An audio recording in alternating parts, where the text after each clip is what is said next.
Welcome back to the deep dive. Today, we're taking a bit of a shortcut, actually. Yeah, shortcut into something maybe unexpected. Not the usual deep historical text or anything. Exactly. We're looking at, well, basically a rule book for an interactive contest called Benny the Bee's Treasure Hunt Game. Right. So forget ancient treaties for today. We're figuring out how you actually win this thing. It's a knowledge hunt. It is. And our mission, it's pretty clear. We want to dissect all the rules, the objectives, and crucially, where you might fail and how you actually win. It all centers around this character, Benny Bonaventure Bright. We're turning those instructions into, hopefully, a bit of a strategy guide for you, the listener. So if you're thinking of playing or you're just curious about how these things are put together, this is for you. Precisely. We need to go beyond just listing the rules. We need to look at the mechanics. How do you get the info you need from the story they provide? And what's the best way, the quickest way, to be the one who grabs that exclusive Benny prize? That's the core question. How do you win? Okay, so let's start with the end goal. The main character, the star, is Benny Bonaventure Bright. And the contest is obviously Benny the Bee's treasure hunt game. And the big objective. It sounds, well, almost simple on the surface. Yeah. It's a contest to see who can figure out one specific place, a single location. Where Benny the Bee traveled to, somewhere in the United States. That's it. The finish line is one specific U.S. destination. Nothing more complex than that in terms of the final answer. Okay, that does sound approachable. And the rules even say it's meant to be fun for individuals or the entire family. But hang on, if it's just naming one U.S. location, why the whole elaborate story, why all these rules? That kind of suggests the difficulty isn't the final answer itself. Exactly. It's the process. It's how you prove you got it right. That's the critical part, I think. The simple goal, a U.S. location, hides the, let's say, strategic difficulty of finding it according to their rules. Because anyone could just guess, right? A state, a city. Yeah, throw a dart at a map. But the game's designed so you have to follow their specific path. It's a multi-step, multimodal journey. Multimodal, meaning? Meaning you need to use more than one sense, more than one way of gathering information. The difficulty is built right into the clue mechanism. Let's dig into that. Okay, the clue mechanism. This sounds like where people might trip up. The rules set up this, dual requirement for finding the information. You need to pay attention in two different ways. Correct. You have to split your focus. The rules literally say participants must listen to the story carefully. Okay, makes sense. Standard stuff for a story-based game. But also, and this is key, they must look at the background to find the clues. So not just listening, looking at the background. Yes. The essential information isn't just in the narration you hear, it's also scattered in the visuals that go along with the story.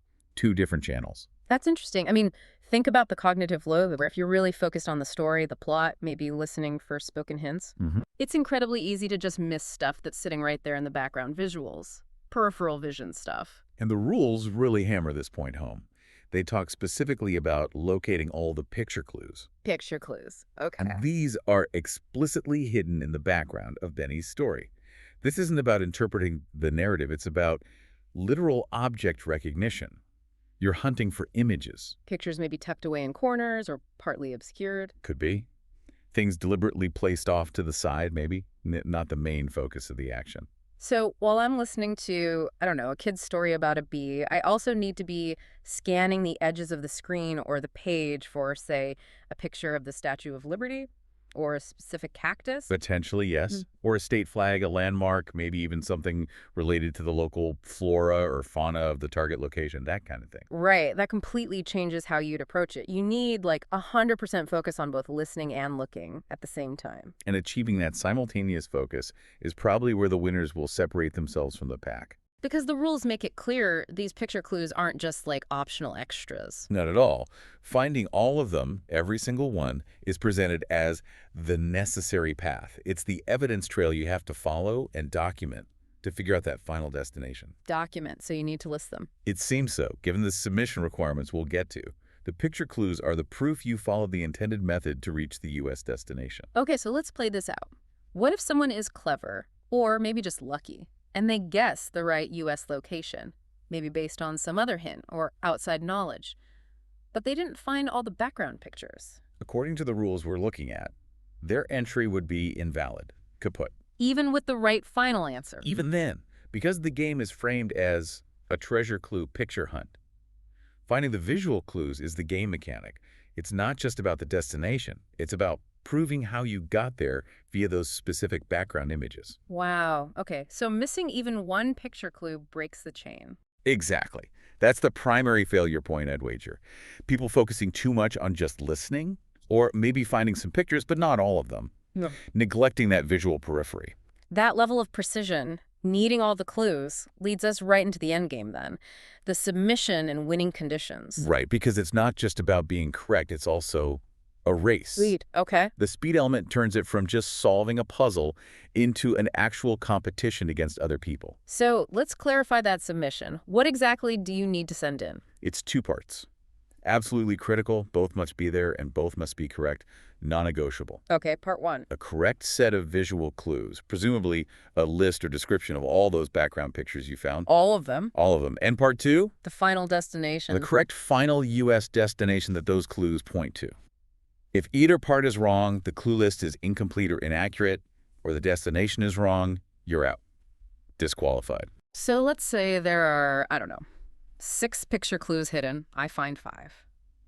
And based on those 5, I make a really good logical deduction and actually guess the correct U.S. location. I still lose. You still lose. Yeah. Because you didn't provide the complete set of visual clues. The bar is 100% accuracy on the required input. Yeah, that's tough. Okay. And because it is a speed competition, the rules are very clear on this preparation becomes really important. Oh, so? Well, the winning condition is being the first human to do so. First with the complete correct submission. First human. Okay. Not a bot. Right.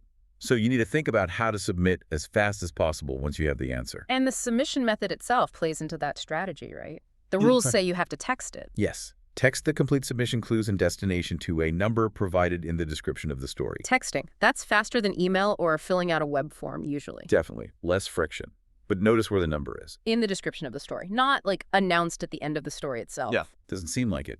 It's in the accompanying text, the description field maybe, wherever you access the story from. So a smart move would be to find that number and save it to your phone before you even seriously start hunting for clues. Absolutely.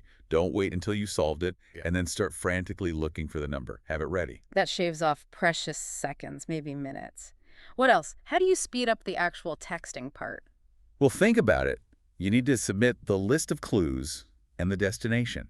The destination is the last piece you figure out. Right. So the time saver is having that list of picture clues already typed out and double-checked before you're 100% sure of the final location. Like have it ready in your Notes app or a draft text message. Exactly.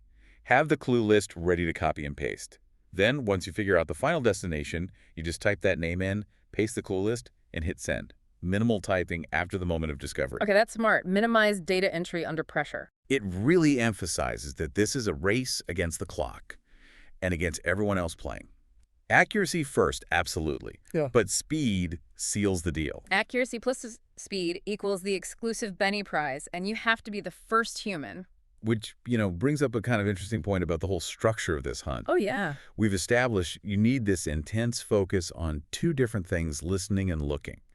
And the really critical proof, the picture clues, are deliberately put in the background. Yeah, the stuff you might normally ignore as just decoration, set dressing. Right. Easily dismissed. So if winning demands that you prove you saw every detail, even the deliberately obscured background stuff. What does that tell us? Well, what does this structure maybe teach us about how we should look for information generally? Especially when there's so much information coming at us all the time. You mean like maybe the important stuff isn't always the headline, it's not always the main narrative? Could be. Maybe the critical details, the real clues, are often quieter, more peripheral, hiding in the background, waiting for someone observant enough to spot them. That's actually a really interesting takeaway. Beyond just the game rules, the idea that maybe we should pay more attention to the background in general. Perhaps it suggests a value in multimodal attention, in looking beyond the obvious narrative track. A fantastic point to think about. So the shortcut isn't just knowing the rules we laid out. Listen, look for all the pictures, text clues, and destination fast to the number in the description. It's also adopting that mindset. The mindset that everything might be a clue, especially the quiet stuff. Exactly. Assume nothing is just decoration. Well, thank you for helping unpack the strategy and the potential pitfalls of Benny the Bee's treasure hunt. My pleasure. Always interesting to look at the mechanics behind the story, not just the story itself.